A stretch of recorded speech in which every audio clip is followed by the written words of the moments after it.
लेकिन गोपिकाएं शांत खड़ी हैं, चुप खड़ी हैं। कन्हैया ने कहा, देवियों तुमने बहुत देर हो गए, रात्रि में ज्यादा देर तक बाहर नहीं रुकना चाहिए नारी जाति को।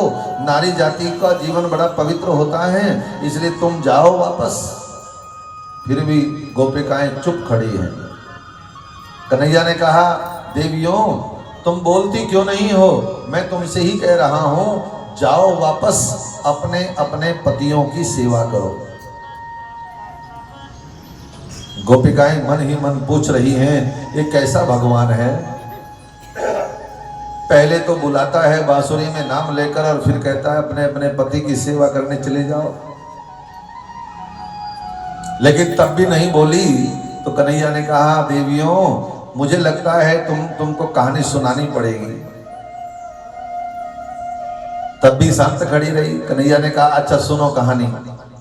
हे देवियों, पति की सेवा करना नारी का सबसे बड़ा धर्म है, और तुम वापस जाओ, अपने पति की सेवा करो। जानती हो पतिव्रता नारी कितनी महान होती है, कितनी महान होती है।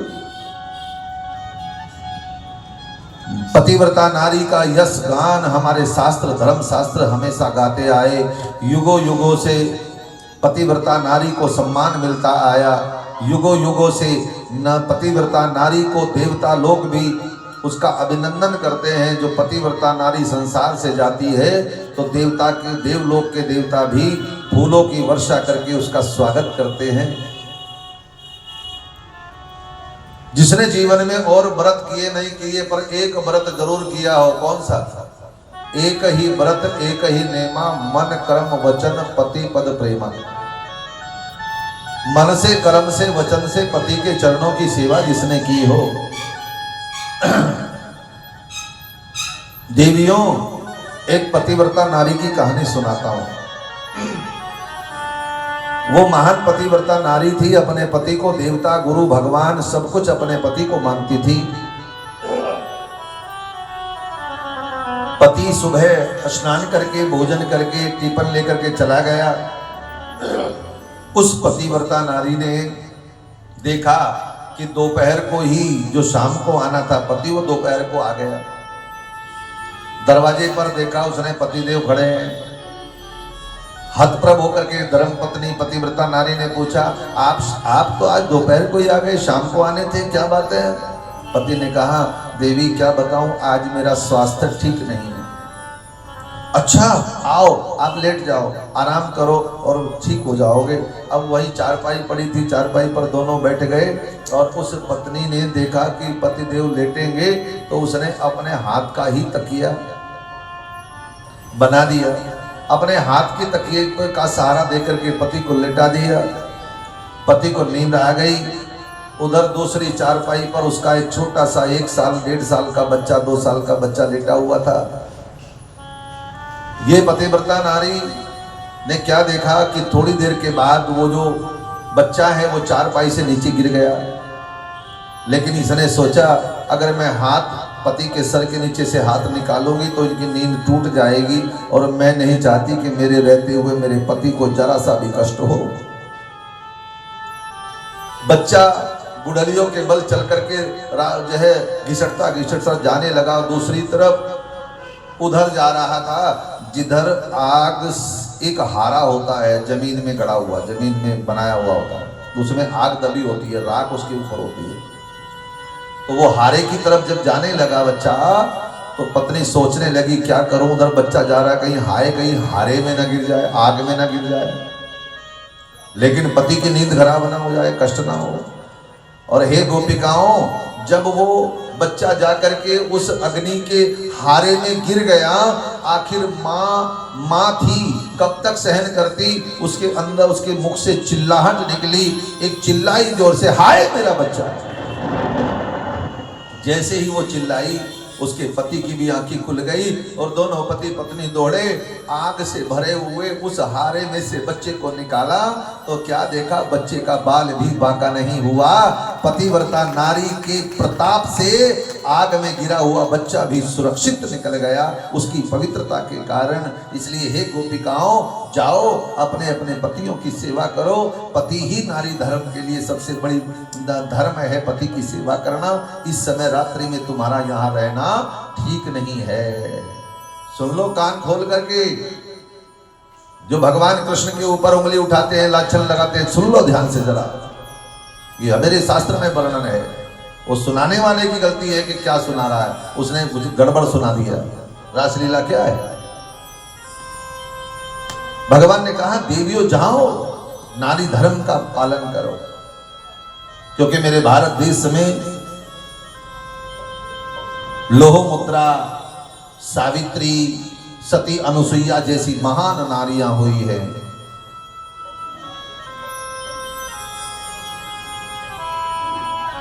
और इन महान नारियों का नाम आज तक भी अजर अमर है। चित्तौड़ की महारानी पद्मावती, जब उसके ऊपर प्रहार किया कुछ असामाजिक तत्वों ने, तो चित्तौड़ की महारानी पद्मावती ने कहा कि मैं अपना शरीर को तुम्हें हाथ नहीं लगाने दूंगी, अपने शरीर को दग्ध कर दूंगी। और इतनी सारी हजारों सैकड़ों स्त्रियों के साथ रानी पद्मावती आग के अंगारों में कूद करके अपनी जान दे दी, लेकिन अपने शरीर को कभी अपवित्र नहीं होने दिया। ये भारत की नारियों का इतिहास है।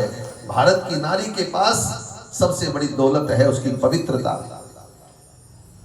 उसकी पवित्रता ही, देखो शरीर कभी अपवित्र नहीं होने दिया नारियों ने। मैं आप सभी से यही, देखो सबसे बड़ा, देखो बुद्धि बल, ज्ञान बल, पर सबसे बड़ा है चरित्र बल। चरित्र बल की ताकत बड़ी ताकत है। हाँ, नमो नारायण। गोपिकाएं इतना सुन करके चुपचाप खड़ी रही। अब जितना सुन लिया, सुनने के बाद अब गोपिकाओं ने चुप्पी तोड़ते हुए कहा, हे कन्हैया बहुत देर से उपदेश कर रहे हो, हाँ लगता है बहुत ज्ञानी हो गए। हाँ अब तुम ज्ञानी हो गए, जरा हमारी सुन लो जरा। अब कन्हैया चुप हो गए। गोपिकाएं बोलने लगी तो कन्हैया चुप हो गए। गोपिकाओं ने कहा, कन्हैया एक बात पूछे? बोले हाँ पूछो। एक पतिव्रता नारी है। बोले हाँ। उसका पति विदेश चला गया। कन्हैया बोले फिर? गोपिकाएं बोली उसका पति विदेश गया तो पतिव्रता नारी कैसे अपना जीवन बिताएगी? बोले पति की फोटो रख लेगी आगे, पति की फोटो उसके पास है। बोले अच्छा एक बात बताओ, जब तक उसका पति विदेश से लौट करके नहीं आएगा तब तक वो फोटो के चक्कर में, फोटो से ही अपना देख करके मन को संतुष्ट रखेगी? बोले हाँ।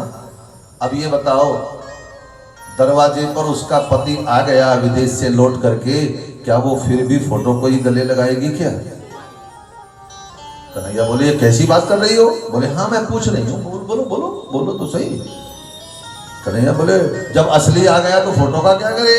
बोले यही हम कहना चाहते हैं, ये पति तो मिले हैं इसी जन्म के लिए, पर तू तो पहले भी हमारा आत्मा का पति था, अब भी हमारा पति है, जाने के बाद भी तो ही आत्मा का पति तो कृष्ण ही हो सकता है, परमात्मा ही हो सकता है। हम पहले ही कह रही थी, तुम हो एक अगोचर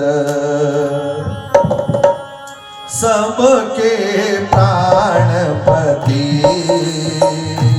स्वामी सभी के प्राणपति,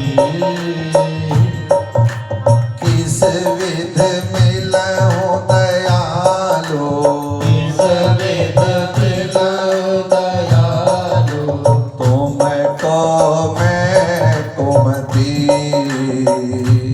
ओम जगदीश हरे। ऐसे वर को क्या भरे, जो जन्मे ते मर जाए, वर वरी श्री कृष्ण को जुड़े ते अमर होई जा। हे कृष्ण, ये संसार में इस जन्म के लिए जो पति हमें मिले हैं, इनका कोई भरोसा नहीं है।